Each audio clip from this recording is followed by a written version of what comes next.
யூஎஸோட locus கேரியரான spirit airlines 33 வருஷமா இண்டஸ்ட்ரியில் serve பண்ணதுக்கப்புறம் லாஸ்ட் வீக் ஃப்ளைட்ஸ் எல்லாத்தையும் கேன்சல் பண்ணிட்டு ஆப்ரேஷன்ஸை ஷட் டவுன் பண்ணிட்டாங்க. ஃப்ளைட்ஸ் கஸ்டமர் சர்வீஸ்னு எதுவுமே இப்போ கிடையாது. புக் பண்ண டிக்கெட்ஸ் எல்லாம் நாங்கள் ரீஃபண்ட் பண்ணிடுறோம் அண்ட் பேசஞ்சர்ஸ் யாரும் ஏர்போர்ட்ஸ்க்கு போகாதீங்கன்னு அனௌன்ஸ்மெண்ட் பண்ணியிருக்காங்க. ஆக்சுவலாக இந்த ஏர்லைனை ரெஸ்கியூ பண்ணுறதுக்கு ஒரு $500 மில்லியன் கிட்ட தேவைப்பட்டிருக்கு. அதுக்காக யூஎஸ் கவர்மெண்ட்டை ரீச் அவுட் பண்ணி அவங்க கிட்ட ஒரு டீல் மாதிரி பேசினாங்க. சொல்ல போனால் யூஎஸ் கவர்மெண்ட் இந்த மாதிரி நிறைய கம்பெனிஸை ஹிஸ்டாரிக்கலாக சேவ் பண்ணியிருக்காங்க. பட் அந்த கம்பெனிஸ் எல்லாமே கண்ட்ரியோட எக்கானமி அண்ட் நேஷனல் செக்யூரிட்டிக்கு தேவைப்படுற கம்பெனிஸா இருந்துச்சு. ஃபார் எக்ஸாம்பிள் 2008 ஃபினான்ஷியல் கிரைசிஸ் அப்போ யூஎஸ் கவர்மெண்ட் உள்ள வந்து கண்ட்ரி கொலாப்ஸ் ஆகக்கூடாதுன்னு சொல்லி ஃபண்ட் அரேஞ்ச் பண்ணி நிறைய இண்டஸ்ட்ரியை சேவ் பண்ணாங்க. இப்போ ரீசெண்டா கோவிட் டைம்ல டிராவல் அண்ட் டூரிசம்னு எதுவுமே ஆக்டிவா இல்லாதப்போ $25 பில்லியன் கிட்ட எமர்ஜென்சி ஃபண்ட் அலோகேட் பண்ணி மேஜர் ஏர்லைன்ஸ்க்கு டிஸ்ட்ரிபியூட் பண்ணாங்க. இப்போ ஸ்பிரிட் ஏர்லைன்ஸும் அந்த மாதிரி நமக்கும் நம்ம கவர்மெண்ட் ஹெல்ப் பண்ணுவாங்கன்னு சொல்லி தான் ஒரு டீல் மாதிரி பேசினாங்க. பட் இந்த கம்பெனி மார்க்கெட்ல இருந்தாலும் இல்லனாலும் கண்ட்ரியோட எக்கானமில பெருசா எந்த சேஞ்சும் வரப்போறது கிடையாது. ஆல்சோ அல்டர்னேட்டிவ் ஆப்ஷன் பார்க்கும்போது யூஎஸ்குள்ளேயே நிறைய ஏர்லைன்ஸ் இருக்கு. அதனால தான் யூஎஸ் கவர்மெண்ட் இந்த ஏர்லைன் மார்க்கெட்டை விட்டு காணாம போனாலும் அவங்க டிராவல் சிஸ்டம்ல எந்த ஒரு சேஞ்சும் வரப்போறது இல்லைன்னு ஃபோகஸ்ட் பண்ணி எந்த ஒரு ஹெல்ப்பும் பண்ணாம விட்டுட்டாங்க.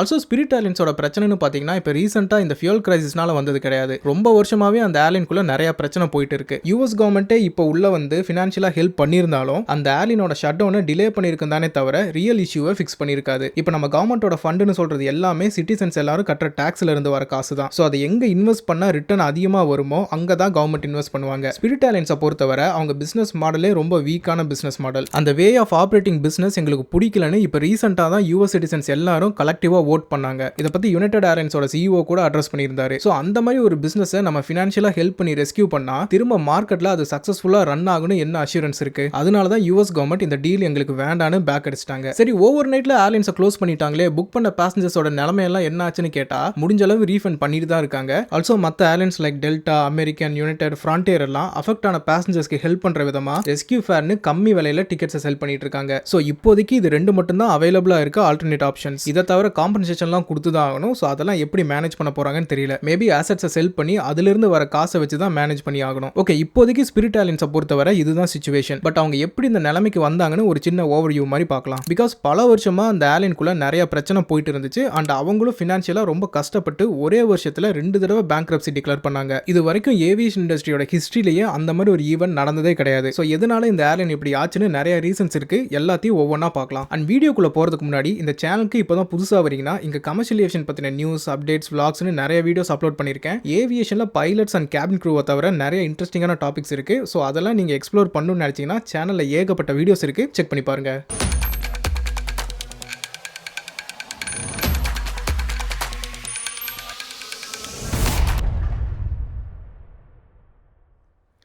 ஃபர்ஸ்ட் ரீசன் வந்து இந்த லோ காஸ்ட் ஏர்லைன்ற பிசினஸ் மாடல். யூஎஸ் மார்க்கெட்டை பொறுத்தவரை இந்த பிசினஸ் மாடலே ஒரு கொஸ்டினபிள் சிச்சுவேஷன்ல தான் இருக்கு. அதனால தான் இந்த பிசினஸ் மாடலை கிரியேட் பண்ண சவுத் வெஸ்ட் ஏர்லைன்ஸே அதை விட்டுட்டு ஹைபிரிட் கேரியரா டிரான்ஸ்ஃபார்ம் ஆகி சில பிரீமியம் ஃபீச்சர்ஸ் எல்லாம் ஆஃபர் பண்ணிட்டு இருக்காங்க. ஃபர்ஸ்ட் இந்த பிசினஸ் மாடல் எப்படி ஆப்ரேட் ஆகுதுன்னா, அடிமட்ட ரேட்ல டிக்கெட்டை மட்டும் செல் பண்ணி அதுக்கு மேல நீங்க பேக்ஸ் ஏதாவது எடுத்துட்டு போகணும்னா அதுக்கு தனி ஃபீஸ், சீட் செலெக்ஷனுக்கு சார்ஜ் பண்ணுவாங்க. ஆன்போர்ட்ல தண்ணி வேணும்னா கூட காசு வாங்கிட்டு தான் கொடுப்பாங்க. ஸோ இதுதான் லோ காஸ்ட் ஏர்லைன்ஸோட கோர் பிசினஸ் மாடல். அண்ட் இப்படி எக்ஸ்ட்ராவா கலெக்ட் பண்ற ஃபீஸ்ல இருந்து தான் அந்த ஏர்லைன்ஸ் எல்லாம் ரன் ஆகி இருக்கு. சொல்ல போனா ஒரு காலத்துல சில பிக்கர் ஏர்லைன்ஸை விட இவங்க ரெவன்யூ அதிகமா இருந்துச்சு. இப்போ ஒரு ஐடியல் டேல மார்க்கெட் சிச்சுவேஷன்லாம் நார்மலா இருக்கும்போது இந்த பிசினஸ் மாடலுக்கு எந்த ஒரு பிரச்சனையும் கிடையாது. அப்படிதான் ரொம்ப வருஷத்துக்கு இந்த பிசினஸ் மாடல் பெர்ஃபெக்ட்டா ஒர்க் ஆகிட்டு இருந்துச்சு. ஆனா இப்பெல்லாம் ஃபுல் சர்வீஸ் கேரியர்ஸே லோ காஸ்ட் ஏர்லைன்ஸ் மாதிரி ரொம்ப சீப்பான பிரைஸ்ல டிக்கெட் செல் பண்ண ஸ்டார்ட் பண்ணிட்டாங்க. ப்ரீ கோவிட் டைம்ல, அதாவது ஒரு 2018 அண்ட் 19 டைம்ல full service carriers and low cost கேரியர்ஸ்க்கு இடையில இருந்த பிரைஸ் டிஃபரன்ஸ் மேசிவா இருந்துச்சு. ஸோ ஆப்வியஸ்லி பேசஞ்சர்ஸ் எல்லாரும் காசை சேவ் பண்றதுக்காக லோ காஸ்ட் ஏர்லைன்ஸை தேடி போனாங்க. ஆனா இப்போ பாத்தீங்கன்னா அந்த பிரைஸ் டிஃபரன்ஸ்ங்கிறது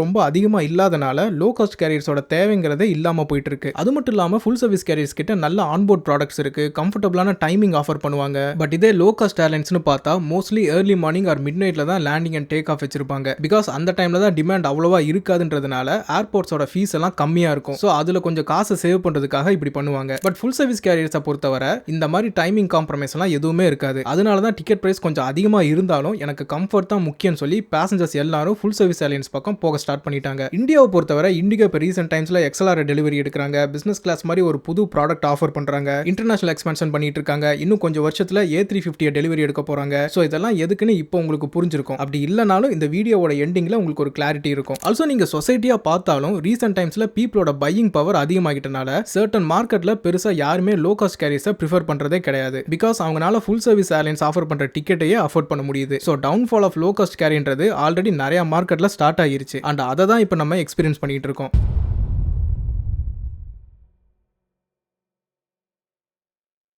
ஸ்பிரிட் ஏர்லைன்ஸ்க்கு இப்போ ரீசெண்டாக தான் ஃபினான்ஷியலாக ப்ராப்ளம் வந்துச்சான்னு கேட்டால் கண்டிப்பாக கிடையாது. அந்த கம்பெனி ரொம்ப வருஷமாக ஃபினான்ஷியலாக கஷ்டப்பட்டுட்டு தான் இருந்தாங்க. நிறைய கடன் வாங்கி அது திரும்ப கட்ட முடியாமல் ஒரு வீக்கான ஃபினான்ஷியல் சுச்சுவேஷனில் தான் ஏர்லைனை ரன் பண்ணிட்டு இருந்தாங்க. இது மட்டும் இல்லாமல் ஃபியூல் காஸ்ட் இன்க்ரீஸ் ஆகிட்டு இருந்துச்சு, ஏர்போர்ட்ஸோட ஃபீஸ் இன்க்ரீஸ் ஆகிட்டு இருந்துச்சு, ஒர்க்கர்ஸ்க்கெல்லாம் சேலரி கொடுக்கணும். அந்த சைடு பார்த்தா ஃபுல் சர்வீஸ் கேரியர்ஸ் எல்லாம் சீப்பாக டிக்கெட் செல் பண்ண ஸ்டார்ட் பண்ணிட்டாங்க. இந்த சைடு இவங்க என்னதான் ஏர்கிராஃப்டை நிறுத்தாமல் ஆப்ரேட் பண்ணிட்டே இருந்தாலும் ஏர்லைனை சஸ்டைனபிளாக ரன் பண்ணுறதுக்கு இன்னும் அதிகமாக காசு தேவைப்பட்டுச்சு. ஸோ கடைசியில் என்ன பண்ணுறதுனே தெரியாமல் இருக்கும்போது தான் பேங்க்ரப்சி டிக்ளேர் பண்ணி ஃபர்ஸ்ட் இருக்கிற கடன் எல்லாத்தையும் கொஞ்சம் கொஞ்சமா செட்டில் பண்ணிட்டு கம்பெனியை ரீஸ்ட்ரக்சர் பண்ணலாம்னு முடிவெடுத்தாங்க. இந்த பேங்க்ரப்சி ஃபைல் பண்றதுனா என்னன்னு நான் ஆல்ரெடி ஒரு வீடியோ போட்டிருக்கேன். அதை பார்க்கலனா கீழே லிங்க் இருக்கும், செக் பண்ணி பாருங்க. ஃபர்ஸ்ட் ஸ்பிரிட் ஏர்லைன்ஸ்க்கு எங்க இருந்து இவ்வளவு கடன் வந்துச்சுன்னு நம்ம பிரீஃபா பார்க்கலாம். 2015ல இருந்து 19 வரைக்கும் ஸ்பிரிட் ஏர்லைன்ஸ் அவங்க கம்பெனியை ரொம்ப அக்ரெசிவா எக்ஸ்பேண்ட் பண்ணிட்டு இருந்தாங்க. புது ஏர்கிராஃப்ட் டெலிவரி எடுத்து நியூ ரூட்டை லான்ச் பண்ணி மில்லியன்ஸ் ஆஃப் பேசஞ்சர்ஸை கேரி பண்ணாங்க. ஸோ இதுக்கெல்லாம் காசு எங்க இருந்து வந்துச்சுன்னு கேட்டா நிறைய பேங்க்ஸ்ல இருந்து லோன் வாங்கியிருந்தாங்க. அண்ட் இப்பதான் அவங்க ஃபர்ஸ்ட் டவுன்ஃபால்ங்கிறது ஸ்டார்ட் ஆகுது. பிகாஸ் அடுத்த வருஷம் 2020 யாருமே எதிர்பார்க்காத கோவிட் பேண்டமிக் வந்து எல்லாமே அப்படியே ஸ்டாப் ஆகிட்டனால டிராவல் அண்ட் டூரிசம்னு எதுவுமே ரன் ஆகல. பட் ஸ்பிரிட் ஏர்லைன்ஸ் மட்டும் அவங்க புது ஏர்கிராஃப்ட்காக வாங்கின லோனை திரும்ப கட்டிட்டே தான் இருந்தாங்க. அது மட்டும் இல்லாம அந்த ஏர்கிராஃப்டோட மெயின்டெனன்ஸ் அண்ட் ஸ்டாஃபுக்கு சேலரின்னு இன்னும் அதிகமா லோன் எடுத்து கடன் மட்டும் தான் இன்க்ரீஸ் ஆகிட்டே இருந்துச்சு. யூஎஸ் கவர்மெண்ட் அந்த டைம்ல ஒரு $25 பில்லியன்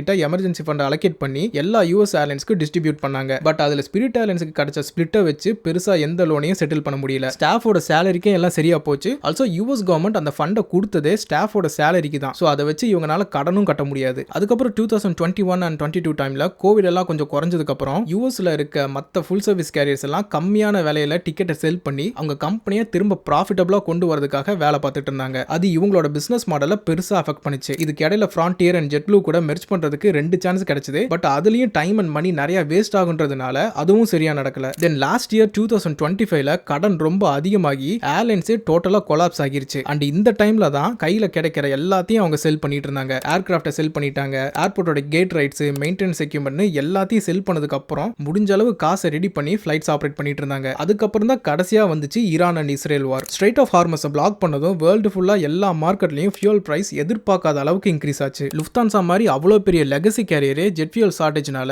20,000 ஃபிளைட்ஸ் கிட்ட கேன்சல் பண்ணாங்க. அப்போ இதோட இம்பாக்ட் எந்த அளவுக்கு இருந்திருக்குன்னு பாருங்க. ஸ்பிரிட் ஏர்லைன்ஸ்னால சஸ்டெயினே பண்ண முடியல. அதனால தான் ஒரே நைட்ல ஏர்லைன்ஸை க்ளோஸ் பண்ணிட்டு ஆசெட்ஸ் எல்லாத்தையும் லிக்விடேட் பண்ணிட்டாங்க. நிறைய பேர் லிக்விடேட்னா என்னன்னா அந்த பேங்க்ரப்சி வீடியோலயே கேட்டிருந்தீங்க. பேசிக்கா ஒரு கம்பெனி நிறைய கடன் வாங்கி அதை கட்ட முடியாம கம்பெனியை க்ளோஸ் பண்ணிட்டாங்கன்னா அவங்க சொத்து எல்லாத்தையும் கேஷா மாத்தி கடன் கொடுத்தவங்க எடுத்துக்குவாங்க. அதுக்கு பேர் தான் லிக்விடேஷன். இதை ரஜினி நடிச்ச சிவாஜி படத்துல கூட காட்டியிருப்பாங்க. ஸ்பிரிட் ஏர்லைன்ஸை பொறுத்தவரை இப்போ ரீசெண்டா சில இன்வெஸ்டர்ஸ் $500 மில்லியன் அரேஞ்ச் பண்ணி அந்த ஏர்லைன்ஸை ரன் பண்ண வைக்கலாம்னு ஒரு டிஸ்கஷன் பண்ணாங்க. பட் இந்த ஏர்லைன் மார்க்கெட்ல ரொம்ப வீக்கான பொசிஷன்ல இருக்கனால இதுல இன்வெஸ்ட் பண்றது ரிஸ்க்னு சொல்லி அவங்களும் பேக் அடிச்சிட்டாங்க. ஸோ கடைசியில் ஸ்பிரிட் ஏர்லைன்ஸ் எந்த ஒரு ஹோப்புமே இல்லாம ஏர்லைன்ஸை க்ளோஸ் பண்றது தான் ஒரே வழின்னு எல்லாத்தையும் ஷட் டவுன் பண்ணிட்டாங்க.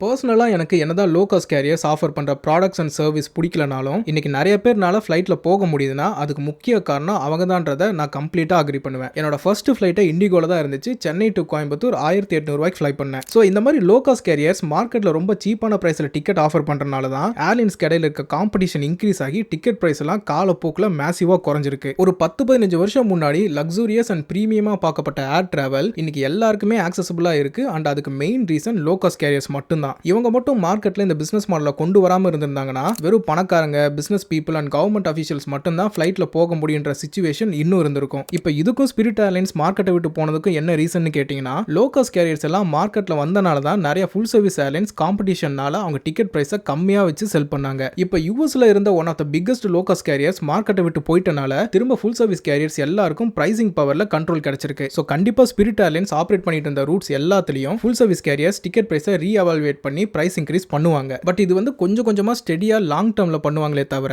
ஷார்ட் டர்ம்ல எந்த ஒரு சேஞ்சஸும் சடனா தெரியாது. பிகாஸ் ஸ்டில் ஃப்ரான்டியர் அண்ட் பிரீஸ்னு சின்ன சின்ன லோ காஸ்ட் கேரியர்ஸ் எல்லாம் சர்வீஸ்ல தான் இருக்காங்க. பட் யூஎஸ்ல இருக்க ஃபுல் சர்வீஸ் கேரியர்ஸோட ஃபிளீட்டை கம்பேர் பண்ணும்போது இவங்க கிட்ட எல்லாம் 10% கூட கிடையாது. ஸோ ஆப்வியஸ்லி ஃபுல் சர்வீஸ் கேரியர்ஸோட டாமினன்ஸ் தான் இங்க அதிகமா இருக்கு. ஃபார் எக்ஸாம்பிள் இப்போ இந்தியாவில் பார்த்தீங்கன்னா ஏர் இந்தியா கிட்ட 166 ஏர்கிராஃப்ட் இருக்கு அண்ட் இண்டிகோ கிட்ட 365 ஏர்கிராஃப்ட் கிட்ட சர்வீஸ்ல இருக்கு. இதுல ஒயிட் பாடி அண்ட் நேரோ பாடின்னு மிக்ஸ்டா இருந்தாலும் டொமஸ்டிக் மார்க்கெட்டை பொறுத்தவரை இண்டிகோ கிட்ட கிட்ட தான் அதிக ஏர்கிராஃப்ட் இருக்கு. அதிக ஏர்கிராஃப்ட் இருந்தா அதிக ஃபிளைட் ஃப்ரீக்வன்சி இருக்கும். அதிக ஃபிளைட் ஃப்ரீக்வன்சி இருந்தா மார்க்கெட்ல அவங்க டாமினன்ஸ் தான் அதிகமா இருக்கும். ஸோ மற்ற ஏர்லைன்ஸ் எல்லாரும் டாமினேட்டிவ் பொசிஷன்ல இருக்க ஏர்லைன் என்ன பிரைஸ்ல டிக்கெட் ஆஃபர் பண்றாங்களோ அதை கம்பீட் பண்ற விதமா தான் இவங்களும் ஆஃபர் பண்ணுவாங்க. அப்படி இல்லைன்னா அவங்களால மார்க்கெட்ல ரொம்ப நாளைக்கு பிசினஸ் ரன் பண்ண முடியாது. இப்போ இந்த ஒரு விஷயம் தான் யூஎஸ் மார்க்கெட்ல நடந்துட்டு இருக்கு. சவுத் வெஸ்ட் மாதிரி ஒரு பிகஸ்ட் லோ காஸ்ட் ஏர்லைன் இப்போ மார்க்கெட்ல இருந்திருந்தா கூட லோ பிரைஸ் என்ற ஃபேக்டர் அப்படியே இருந்திருக்கும். பட் அவங்களும் இப்போ இன்டர்நேஷனல் எக்ஸ்பான்ஷனை ஃபோக்கஸ் பண்ணி ஹைபிரிட் கேரியரா சேஞ்ச் ஆகிட்டு வராங்க. ஸோ யூஎஸ் மார்க்கெட்ல டிக்கெட் பிரைஸை பொறுத்தவரை லாங் டேர்ம்ல ஒரு சேஞ்ச் வரதான் போகுது. பட் அதுக்கு சோல் ரீசனா எல்லாருமே சொல்லி வச்ச மாதிரி ஃபியூல் பிரைஸ் தான் சொல்லுவாங்க பாருங்க. ஃபியூல் பிரைஸ்ன்ற ஃபேக்டரை இவங்க கவரா யூஸ் பண்ணி அதுக்கு பின்னாடி ஒரு பெரிய பிசினஸ் ஸ்ட்ராட்டஜியை எல்லா ஃபுல் சர்வீஸ் கேரியர்ஸும் எக்ஸிக்யூட் பண்ணிட்டு இருக்காங்க.